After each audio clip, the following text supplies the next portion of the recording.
Âgé de 5 ans, Saifoulaye Sané a été violemment attaqué par un chimpanzé alors qu'il se baignait avec ses camarades dans un fleuve.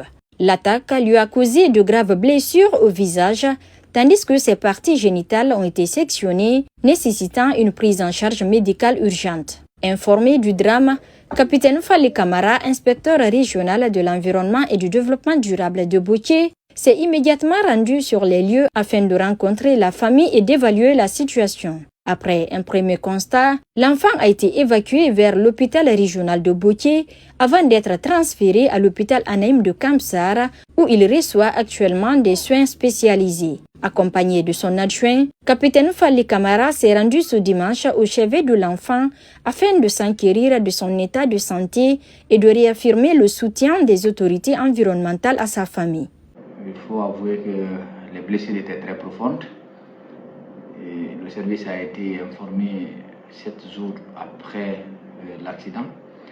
Et dès que j'ai appris l'information, tout de suite là, je suis rentré en contact avec la famille à travers beaucoup de personnes et ressources jusqu'à ce que j'ai pu joindre ses parents. Et j'ai mis les dispositions en place pour faire venir l'enfant à l'hôpital régional. À travers déjà une très bonne coordination de monsieur le gouverneur de la région et monsieur l'inspecteur régional de la santé de Boké, qui avec moi avions tous conjugué les mêmes efforts pour sauver la vie de l'enfant. Parce qu'il faut avouer que l'enfant a été mutilé au niveau de sa partie génitale et le visage il a été défiguré complètement et il a eu pas mal de blessures très profondes. Donc après les analyses au niveau de l'hôpital régional de Boké, les spécialistes ont tiré une conclusion qu'il fallait forcément une intervention chirurgicale sur la partie génitale qui n'était pas possible à Boké, ce qui a fait l'objet de l'évacuation de la victime à l'hôpital Anaïm. Tout le monde a pris les dispositions à partir du ministère jusqu'au niveau de concentré, à tous les niveaux, au gouvernorat, et les efforts ont été conjugués. C'est ce qui fut fait et l'opération a été prise en charge et l'opération s'est déroulée avec succès. De nos jours, on peut estimer que l'enfant est hors danger. Selon l'inspecteur régional, cette prise en charge rapide a été rendue possible grâce à la collaboration des autorités administratives locales, à l'appui financier du ministère de l'Environnement et du Développement durable, ainsi qu'à l'accompagnement technique de l'hôpital Anaïm de Kamsar. Capitaine Fally Camara a également rappelé que les attaques de chimpanzés contre les populations ne sont pas un phénomène inédit dans la région de Boké. Il estime que l'expansion des activités minières, la déforestation et le tarissement progressif des cours d'eau réduisent l'habitat naturel de plusieurs espèces sauvages, les contraignant à s'approcher des zones habitées. Non, il faut le dire que l'agression de ces animaux, notamment les chimpanzés, ce n'est pas la première fois. Certes, la qualité de blessure quand même qu'on a observée, c'est la première, mais les agressions sont courantes parfois. La communauté a déjà dit qu'elle a observé déjà ces chimpanzés plus d'une fois. Ça veut dire que cette eau qui existe là-bas, cette source qui est là-bas est quotidiennement utilisée par ces animaux. Bon, malheureusement, les enfants, quand ils étaient en train de prendre le bain, ils ont pris plus de temps que prévu parce que les chimpanzés restent souvent en observation pour passer du temps à attendre que les gens remontent.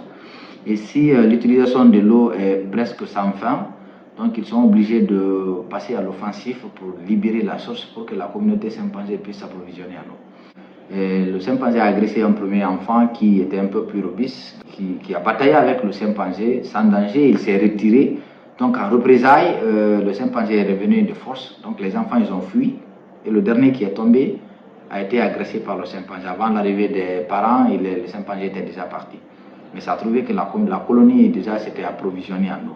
Face à cette situation, il a lancé un appel à la vigilance des populations vivant à proximité des forêts et des cours d'eau, tout en insistant sur la nécessité de préserver les écosystèmes afin de limiter les conflits entre l'homme et la faune sauvage.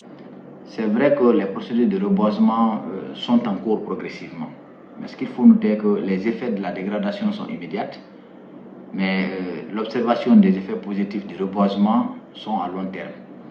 Donc quand ces habitats sont menacés, les animaux se retrouvent dans des situations de migration. Ils doivent migrer dans des zones où ils peuvent se sentir en confort. Et dans ces zones de confort, de meilleur habitat de ces animaux, il faudrait qu'il y ait ce qu'on appelle toutes les conditions réunies pour la survie, comme l'eau et la nourriture. Ce n'est pas que la forêt qui est intéressante.